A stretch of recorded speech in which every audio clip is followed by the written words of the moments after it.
I had made several investments, which turned out they were bad, as you lost all your money. I actually got a hold of the lead sheet, all the investor in this particular company. So I went and called every single one.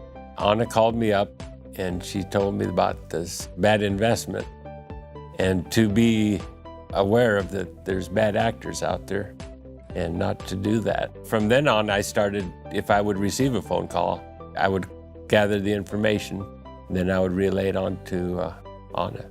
I work for the National Telemarketing Victim Call Center.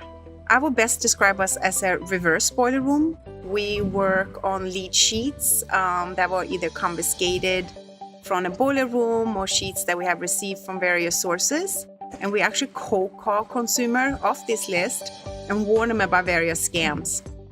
We also work off lists where we know that they have been victimized of various companies and then have them give us the material or any other information that will help us to close down the company, put them in jail or civil suits.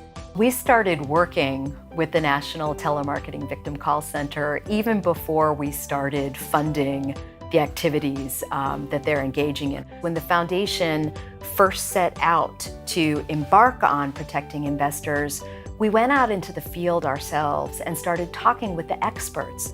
How can we mitigate investment fraud? What can we do to protect the people that appear to be falling victim? And so the NTVCC was one of the first organizations that we reached out to. I find it's not that so hard to get people on the phone. You have to be quite confident and know what you're talking about. Then it takes a few minutes and they will actually start admitting that they have invested. The hardest part is to actually collect the material from them, get them to part with the offer material. It's sort of the final straw of kind of admitting, I was scammed. Without the material, we can't really file complaints, and it's not much we can do. We make consumers aware of the many different resources that are available to them and why they should always ask questions and then check the answers. If somebody's fallen victim, the chance that they will become re-victimized is very high. I had 2 company names that I was searching for and called up John and asked him if he had heard of them, and sure enough, he had. He actually had received the offer material on them and was willing to send it to me, and that's how we really got started on this journey. And so I just says, well, I'll send you all the information I can.